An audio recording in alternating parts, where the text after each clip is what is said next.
মানুষের বিশ্বাস এটি নাকি রাজা পরশুরামের সেই অলৌকিক কূপ, যে কূপের পানি মৃত মানুষের গায়ে ছিটিয়ে দিলে মৃত মানুষ জীবিত হয়ে উঠত। কিন্তু কথাটি যে সম্পূর্ণ মিথ্যা এবং বানোয়াট, আজকের ভিডিওতে আমি সেটি প্রমাণ করব। সঙ্গেই থাকুন। আমরা এখন অবস্থান করছি এক অলৌকিক কূপ জিওত কুণ্ডের পাশে। এটি বগুড়া জেলার মহাস্থানগড় দুর্গ নগরীর মাঝে অবস্থিত। কথিত আছে মহাস্থানগড়ের রাজা পরশুরামের সাথে সুলতান বলখির যুদ্ধ শুরু হলে রাজা পরশুরাম তার মৃত সৈনিকদের উপর এই জিওত কুণ্ডের পানি ছিটিয়ে দিয়ে তাদের পুনরায় জীবিত করে তুলতেন। সুলতান বলখি তা জানতে পেরে গায়েবী শক্তির বলে একটি চিলের সাহায্যে এক টুকরো গরুর গোশত এই কূপের মাঝে ফেলে দেন। ফলে এই কূপের জীবন দানকারী ক্ষমতা নষ্ট হয়ে যায়। পরশুরাম যুদ্ধে পরাজিত হন। এই যে রাজা পরশুরাম, সুলতান বলখি ও এই জিওত কুণ্ডকে নিয়ে আমরা যে কাহিনীটি শুনলাম, এই কাহিনীটির কোনো ঐতিহাসিক ভিত্তি নেই।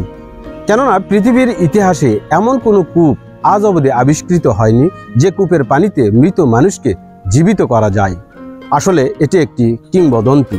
যখন আমরা কোনো ঘটনার সঠিক ইতিহাস জানতে পারি না, তখনই লোকে মুখে এই ধরনের কিংবদন্তির জন্ম হয় এবং তা ছড়িয়ে পড়ে, যে কিংবদন্তির আড়ালে চাপা পড়ে যায় সত্য ইতিহাস। এই জিওত কুণ্ডর ক্ষেত্রেও সেই ঘটনাটি ঘটেছে। আজ আমরা সেই কিংবদন্তির আড়াল থেকে এই জিওত কুণ্ডর সত্য ইতিহাস তুলে আনার চেষ্টা করব। এই কূপটি যে রাজা পরশুরাম খনন করেননি, এবার আমি সেটি আপনাদের সামনে প্রমাণ করব। দেখুন, আমার এই হাতের বাম পাশে যে বিশাল একটি গ্রানাইট পাথরটি দেখতে পাচ্ছেন, এটি আসলে একটি গুপ্তযুগীয় পাথর। এইটি সম্ভবত পানি তোলার সুবিধার্থে কূপ নির্মাণের প্রাথমিক পর্যায়েই এখানে বসানো হয়েছিল। দেখুন, আমার হাতের ডান পাশেই কিছু পাথর বসিয়ে একটি সিঁড়ি নির্মাণ করা হয়েছে।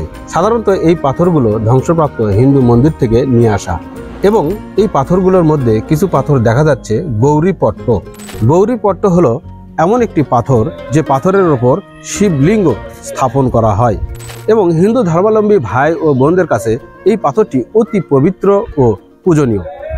এখন একটি প্রশ্ন আমাদের সামনে এসে দাঁড়িয়ে যাচ্ছে, আর তা হলো পরশুরামের মতো একজন ধর্মভীরু হিন্দু রাজা কিভাবে গৌরীপট্ট দ্বারা এইরকম সিঁড়ি নির্মাণ করেন। এটি আসলে কল্পনাতীত। কেননা একজন হিন্দু মানুষ কখনোই গৌরীপট্ট দ্বারা সিঁড়ি নির্মাণ করবেন না, যে সিঁড়িতে পায়ের চিহ্ন পড়বে। সুতরাং এটি প্রমাণ হয় যে এই কূপটি রাজা পরশুরাম খনন করেননি। এবার আমি আরও একটি প্রমাণ আপনাদের সামনে হাজির করব। এবার আপনারা একটু এই কূপের দেয়ালের দিকে লক্ষ্য রাখুন। দেখুন, এখানে কিছু চিকন ইট আমরা দেখতে পাচ্ছি, এবং ইট সুরকি দিয়ে যে ইটগুলো গাঁথা, এগুলো আসলে মুঘল যুগের স্থাপত্যের নিদর্শন। এখানে আরও একটি প্রশ্ন আমাদের সামনে এসে হাজির হচ্ছে, আর তা হলো পরশুরামকে যদি আমরা ঐতিহাসিক চরিত্র হিসেবে ধরেও নিই, তবে তার সময়কাল গিয়ে দাঁড়ায় 800 থেকে 1000 বছর, আর মুঘল আমলের সময় দাঁড়ায় 200 থেকে প্রায় 500 বছর।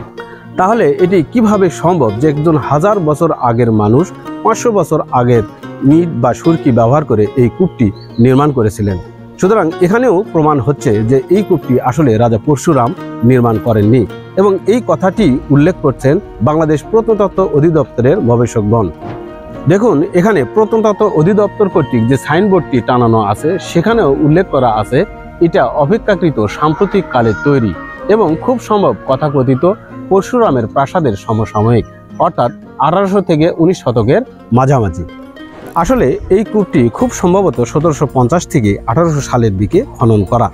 এই যে আমার পাশে যে কথিত পরশুরামের প্রাসাদটি দেখতে পাচ্ছেন, এখানে বসবাসকারী মানুষের পানীয় জলের অভাব পূরণের জন্যই এই কূপটি আসলে খনন করা হয়েছিল। আসলে এই কূপটির না আছে কোনো অলৌকিক ক্ষমতা, না এই কূপটি কোনো পরশুরাম নামের রাজা খনন করেছিলেন।